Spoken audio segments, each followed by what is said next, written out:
This is Musical Talk. Musical Talk. The UK's independent musical theatre podcast.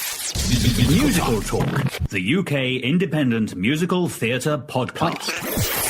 Hey guys, welcome to this week's episode of Musical Talk. As you can see, it's a very, very quick show this week. I am currently in the middle of working on a massive project, which I can't wait to talk to you about. It's not strictly theatre related, but there is a massive element of theatre. You're going to have an interview today with Rosie Ashe, where she talks about the musical that she's currently performing in at the Donmar Warehouse. I'm sat here opposite West End legend Rosie Ashe. Hello, West End legend Rosie Ashe. Hello, how nice, what a nice introduction. Thank How are you? I'm very well, thank you. We're in your brand new home. We are. It's very pink and lovely. Don't give your address away, though. No. You're in the middle of doing a West End musical at the Donmar Warehouse called... Committee. Also called... Oh, gosh. The Public Administration and Constitutional Affairs Committee. I sing it every night. I haven't spoken it. On Whitehall's relationship with Kids Company. Yes. Well, to give the full title. Or we could say PACAC for short. I'm sure you can. But yes, the full title is The Public Administration and Constitutional Affairs Committee takes oral evidence on Whitehall's relationship with Kids Company. Longest title ever, do we think? I think it probably is, yes. Yeah. And it's based on a, dare I say, a charity scandal from a couple of years ago, is that correct? Yeah, that's right. And this is the Kids Company went into receivership. They used to get lots of money from the government, and basically the government stopped giving them money, and they've gone bust. And this musical is a verbatim of the select committee meeting that the government put in place, where Camilla Batmangelic, who ran the charity, and Alan Yentob, who was chairman of the board, were called to account before this committee. And the original meeting lasted about 3.5 hours, and we've condensed it to, it's just over an hour and 10 minutes, 11 minutes. Josie Rourke, who runs Donmar, and Hadley Fraser adapted it, and Tom Deering wrote the music. It's very similar to, in presentation, I would guess, of London Road, which is the verbatim musical. It's different, though, because there's a lot more talking in it. People who've been to see it said, they thought it was going to be completely sung through. So there's actually quite a lot of dialogue in it. So the question is, as always with lots of musicals, is why musicalise it? Why not? It sounds like a sort of funny idea, but Josie told us that in rehearsals, actually the workshop we did in February, she said that a friend of hers was watching the select committee meeting on Parliament Live and rang up, so you need to watch this, it's so theatrical, because it was quite dramatic. And she thought, well, why not? Well, Camilla Batmangelic is quite theatrical, isn't she? Yeah, oh yes, she's a larger-than-life figure, that's for sure, in her multicoloured frocks and turbans. And who are you playing? I'm playing Kate Hoey, MP Foxall, from Northern Ireland. Oh, God. Now, that's...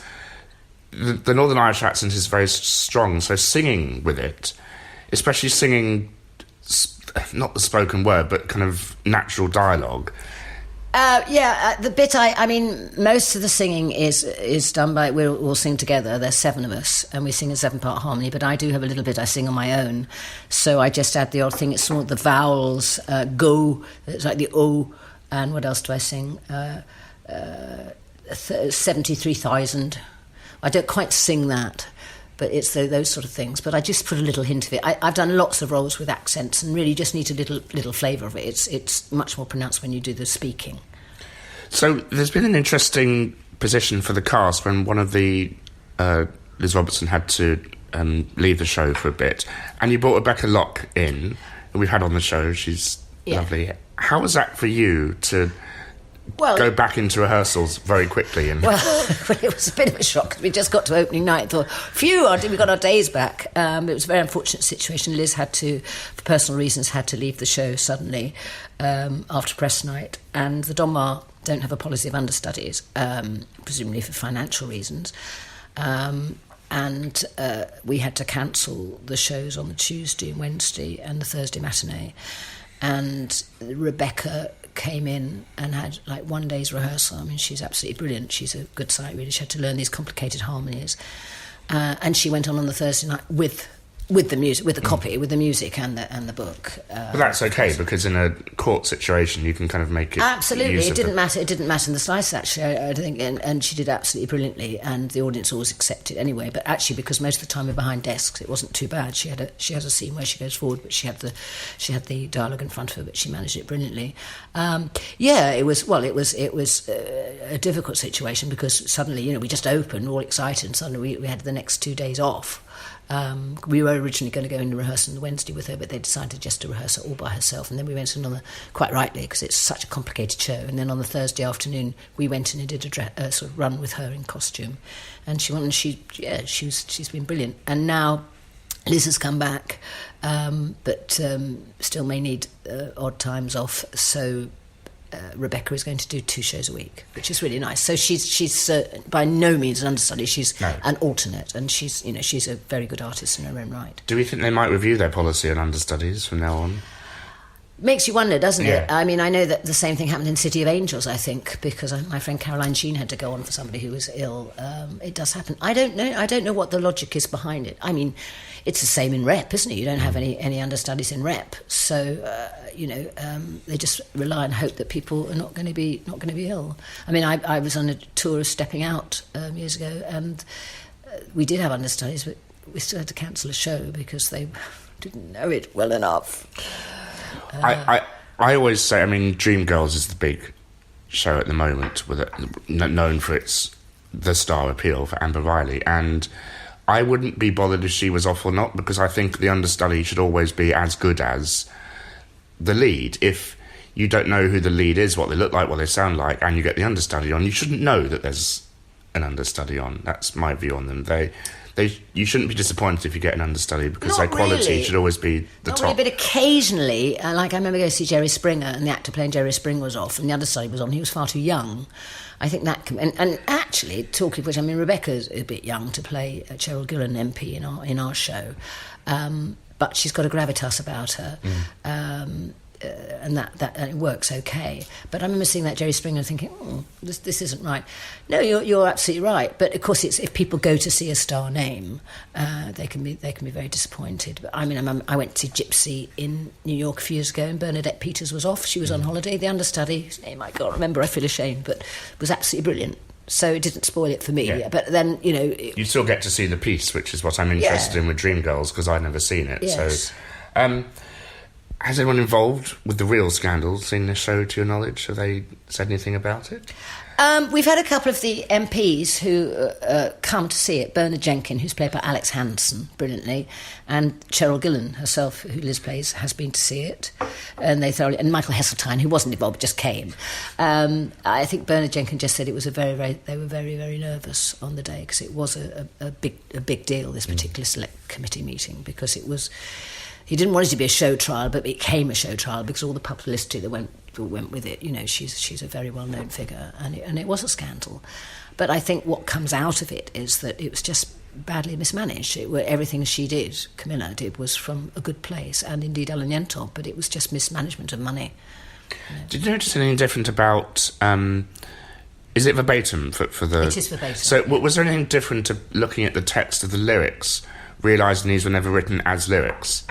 Oh gosh, and indeed the script. I mean, because people are just talking, umming and coughing, coughing and umming, and some of it's really hard to learn. Because and the funny thing is, we say it's not like natural speech, but it is natural speech. But you wouldn't write it in a play. It's not theatrical speech. No, I guess not. But it's absolutely what they said, and you can't make changes, can you? Or can you make changes? Well, I think they've cut it, because obviously, as I say, it was 3.5 hours long, and they've nipped and tucked it, and they've taken bits out, but actually everything we sing and say was said on that day. And is it done to because I think London Road, it was also done to the exact rhythm of the recordings? We don't... No, ours isn't, because some of it's set to music, and I think... But even the music was set to the rhythm of the... No, ours isn't. Right. Ours isn't. Ours is actually quite operatic in form. I mean, it's almost a chamber opera. I mean, some people think it's a chamber opera rather than a musical, and some of it's very lyrical. And Sandra Marvin, who plays Camilla, has the most beautiful voice, as does Omar Abraham, who plays Alan Yentop, and they have beautiful lyrical music to sing. So it's not done in that.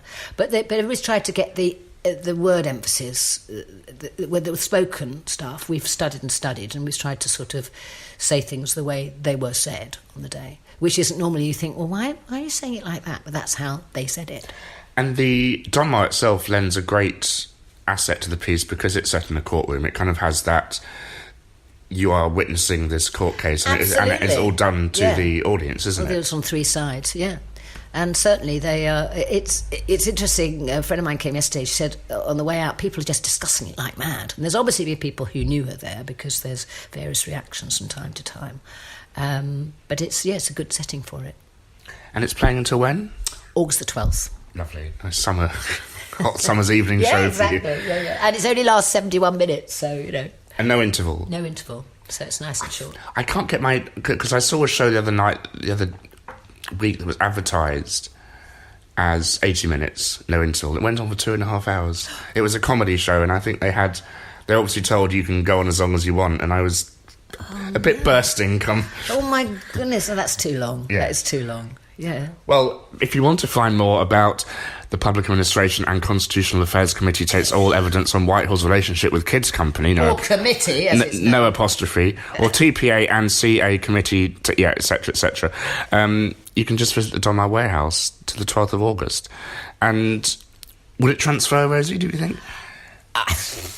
I don't imagine there's anything else will happen to it. It's a very Donmar kind of show, isn't it? Yeah, it is. And what a lovely place to work, I have to say. We've been very well treated and looked after, and it's been very enjoyable. It's fascinating experience, actually. I've learnt a lot more about politics than I knew before. We spent the first 3 weeks really studying it and studying the characters we're playing and all that stuff. So it's a completely different thing for me to do.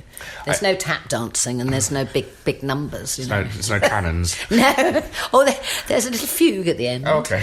I meant a glitter cannon. Oh, a glitter cannon. Sorry, I thought you meant a cannon. As in, and the cannon. The orchestra. Batman Jenny's cannon. Yeah. The orchestra is the band are a string quartet and piano.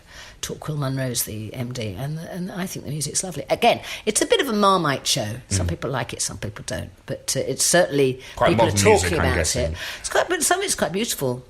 Some of it's quite dissonant. But it's actually in terms of the choral stuff. But some of it's very tuneful and lovely. Good. Come and see it. I will come and see it for yourself. You sold it to me. Thank you, Rosie. Many thanks to Rosemary Ashe there for talking about Committee. If you want to see it, it's playing at the Donmar Warehouse, and it does sound really interesting. I can't wait to go and see it. For more information about Musical Talk, you can visit musicaltalk.co.uk. You can follow us on Facebook, Twitter, Instagram, and we've also put some old episodes on YouTube. We'll see you again next week for a great episode, and have a lovely week. Bye-bye.